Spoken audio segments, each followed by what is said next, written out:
Bienvenue dans Sacrée Sexualité, le podcast où on parle de sexualité, mais pas comme à la télé. Je m'appelle Livia Quero, je suis écrivaine, je suis coach en sexualité et je suis aussi très fan de comédie romantique. Et tu vois, dans les comédies romantiques, le sexe c'est toujours automatique, fluide, génial et parfait. Et ça ressemble pas trop à la réalité. On ne nous montre pas tous les moments maladroits, compliqués, qui sont durs à naviguer. Et on ne nous montre pas non plus toute la dimension magique, sacrée de la sexualité qui va bien au-delà de mélanger les corps. Eh bien, tu sais quoi, dans ce podcast, c'est exactement ce qu'on va faire. On va parler des choses qui sont un peu compliquées, un peu difficiles et dont personne ne parle jamais. Et en même temps, on va parler de la dimension spirituelle, énergétique de la sexualité qui en fait un outil qui te permet de te reconnecter à qui tu es et qui impacte tous les aspects de ta vie. Je suis très heureuse de t'accueillir dans ce podcast et je te dis à tout de suite pour l'épisode du jour. Hello les amis, j'espère que vous allez merveilleusement bien. Dans l'épisode précédent, j'ai parlé des valeurs que j'applique dans mon équipe et qui pourraient s'appliquer dans les relations intimes et personnelles. Et en fait, une grosse condition que j'ai mise, c'est qu'il faut déjà que vous ayez sélectionné les bonnes personnes. Parce que sinon, ça ne fonctionne pas. Et la question, c'est comment sélectionner les bonnes personnes? Comment choisir d'avoir quelqu'un dans notre intimité? Comment je fais ce choix et potentiellement pour m'engager ou même pour une interaction qui peut être courte en fait.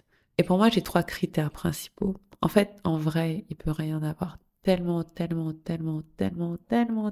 plus, mais je vais vous partager ceux qui étaient importants pour moi, notamment au moment où j'ai manifesté mon partenaire et qui sont encore ceux qui aident le plus aujourd'hui en fait, au quotidien, maintenant qu'on a une famille, maintenant que voilà notre configuration a changé et ce que j'observe qui aussi fonctionne chez mes clientes et qui fait que ça marche. Bon, en vrai, le premier critère, il est surtout pour moi. C'est vraiment celui qui a fait la différence pour moi et c'est un critère de tri assez important. En vrai, j'adore les personnes joyeuses. Pour moi, c'était important au moment de choisir mon partenaire qui soit joyeux et pas tout le temps joyeux en mode un petit clown qui fait tout le temps des blagues et tout, mais quelqu'un de content en fait, qui est plutôt content de la vie, qui est posé, tranquille, il est content d'être là quoi. Et pour moi, ça c'est très important parce que j'étais avec des personnes qui étaient jamais contentes, qui étaient jamais contentes, qui se plaignaient de tout, pour qui il y avait toujours un problème et qui du coup ne profitait pas très bien de la vie. Et pour moi, quelqu'un de joyeux, c'est quelqu'un qui est capable de trouver de la joie même dans les petits moments, dans les petits instants, qui est capable de voir le positif même quand c'est un peu sombre. Et c'est très agréable au quotidien en fait. C'est vraiment très agréable parce que forcément on a tous nos fluctuations d'émotions, un coup ça va, un coup ça va pas. D'avoir quelqu'un qui est plutôt joyeux et qui a tendance à rigoler, à sourire, à faire des blagues, à proposer des choses drôles, ben ça fait beaucoup de bien. Et je le vois avec, maintenant qu'on a une fille, avec mon partenaire, il est plutôt content en fait, la plupart du temps, même si des fois il fait la gueule, comme tout le monde. Mais il rigole, il fait des blagues avec elle, il joue avec elle, ils ont leurs petits trucs, et c'est trop chouette quoi. Et je sais que il y a une différence entre lui et moi qui est que moi je suis un peu plus mélancolique que lui, c'est-à-dire que j'ai tendance à être dans certains moods. Je suis assez joyeuse aussi au quotidien, mais j'arrive à être assez mélancolique. Et lui, il va plutôt réussir à m'en sortir en fait. Après, des fois, c'est parce que tu as envie d'entendre. Quand quelqu'un te dit, mais si, regarde, ça c'est super, ça va bien. Toi, t'es là, non, laisse-moi être dans mon, dans mon humeur et tout. Mais c'est vrai que ça aide énormément. Donc, premier critère, joyeux. Deuxième critère qui est très important aussi, et je pense qu'il est assez large, mais qu'il englobe pas mal de choses, c'est une personne qui soit assez curieuse et ouverte d'esprit, et en particulier qui peut se remettre en question. En fait, sans ça, c'est très compliqué. Sans ça, c'est super compliqué. En particulier, si vous êtes une femme et que vous êtes dans une relation hétéro, le truc, c'est qu'on vit dans un monde où il y a énormément de sexistes, le patriarcat est très présent encore, et la grande majorité des hommes n'en ont pas conscience, en fait. En fait, quand on est dans la position privilégiée, on n'a pas forcément besoin de comprendre les systèmes d'oppression puisque ça ne nous affecte pas négativement. Et donc, quand on est une femme et qu'on est en couple avec un homme, ben lui, le sexisme, tout ça, s'il se penche pas dessus, ça change rien à sa vie en fait. Et c'est très difficile d'être en relation avec quelqu'un qui ne se remet pas en cause, surtout quand on est dans une position qui est moins privilégiée que l'autre. Donc, ça fonctionne si, par exemple, vous êtes une femme et vous êtes en relation avec un homme, et si cette personne n'est pas capable de voir, d'être curieuse, de comprendre ou d'essayer de comprendre certaines dynamiques que, par exemple, vous allez expliquer dans votre vécu, ben c'est chiant en fait, super compliqué.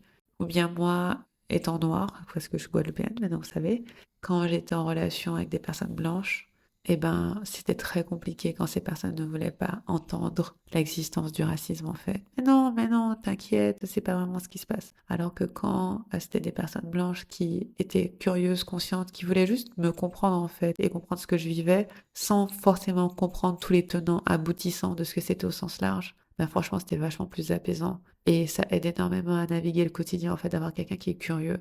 Cette curiosité-là, en fait, c'est ça qui va permettre la remise en question, parce que être curieux, c'est être quelqu'un qui investigue, on va dire, qui va explorer, qui va chercher, qui va se dire, ah tiens, c'est intéressant, pourquoi ça se passe comme ça, et pourquoi ça se passe comme ça, et qui va pas forcément être engoncé dans sa façon de faire et sa façon de voir les choses, et qui va avoir l'espace qu'on lui partage des choses différentes et des façons de voir différentes.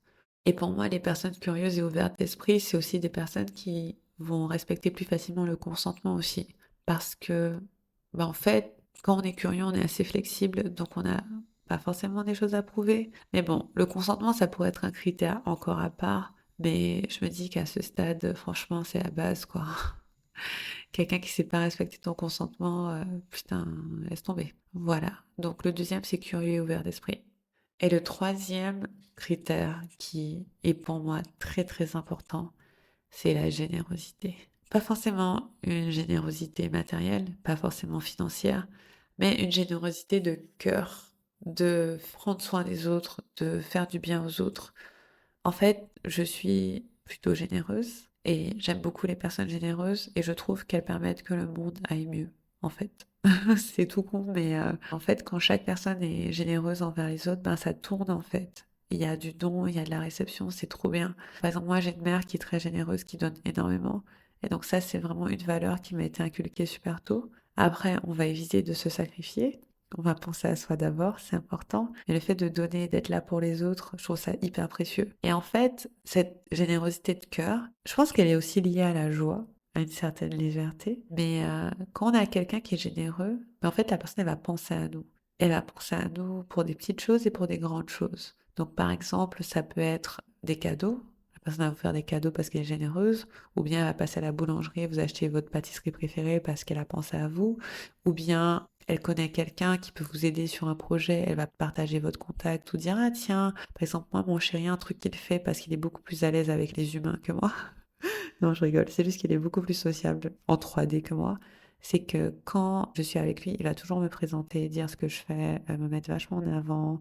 Un truc que moi, je fais jamais de moi-même, en fait. Et c'est grâce à lui que j'ai eu plusieurs opportunités parce qu'en fait, il a dit, ah, est-ce que vous connaissez Olivia? Elle fait ça, elle est super. Et en fait, c'est très généreux parce qu'il n'est pas obligé. Et il y a plein de gens qui ne le feraient pas. Et voilà, donc c'est une espèce de générosité de cœur. Et je disais que je le vois encore plus maintenant que je suis maman. Parce que quand on a un enfant, quand on est une femme notamment, enfin quand on a accouché, pas qu'on a accouché, mais quand on est, disons, la personne principale qui s'occupe de l'enfant, ben il y a beaucoup de choses qu'on pouvait faire avant qu'on peut plus faire. Et en fait, on a tellement besoin de compter sur l'autre. Et personnellement, étant quelqu'un de relativement indépendant, je préférais ne pas avoir à compter sur les autres. Mais une fois que je suis devenue maman, je me suis rendu compte à quel point j'avais besoin de compter sur quelqu'un en fait. Et si cette personne n'est pas généreuse, c'est compliqué. Et pareil, j'étais en relation avec des personnes qui n'étaient pas très généreuses, ni de leur temps, ni de leur énergie, ni de leur argent, ni de leurs compliments, ni rien. Et ben en fait, c'est chiant. Voilà. Et je ne veux pas vous juger si vous n'êtes pas généreuse, mais vous pourriez peut-être considérer de vous mettre dans la quête de devenir plus généreux si vous ne l'êtes pas. Petit message en passant, mais je trouve que ça aide énormément. Mais c'est pas une générosité sacrificielle, c'est-à-dire que la première personne envers laquelle on doit être généreux, c'est soi-même. C'est envers soi qu'on doit être généreux pour prendre soin de soi et pour pouvoir être là pour les autres aussi, c'est important. Mais ouais, avoir un grand cœur et donner, je trouve que c'est super cool. Et donc voilà, ça c'est mes trois critères et sincèrement, ils sont assez ancrés parce que c'est les trois qui, dans mon quotidien, m'aident en fait à avoir une belle relation et peut-être que ça peut vous aider aussi pour la vôtre. Voilà, c'est un épisode un peu court, un peu express, mais peut-être que ça va vous aider et c'est l'essentiel. Et n'oubliez pas, les précommandes sont ouvertes pour mon livre. J'ai trop hâte que vous l'ayez entre les mains. Vous pouvez le précommander et m'envoyer la facture à hello@liviakiro.com et je vous inviterai à une fête virtuelle de sortie de livre. Le jour il sort le 26 juin. Je vous embrasse et je vous dis à bientôt pour un prochain épisode. Salut!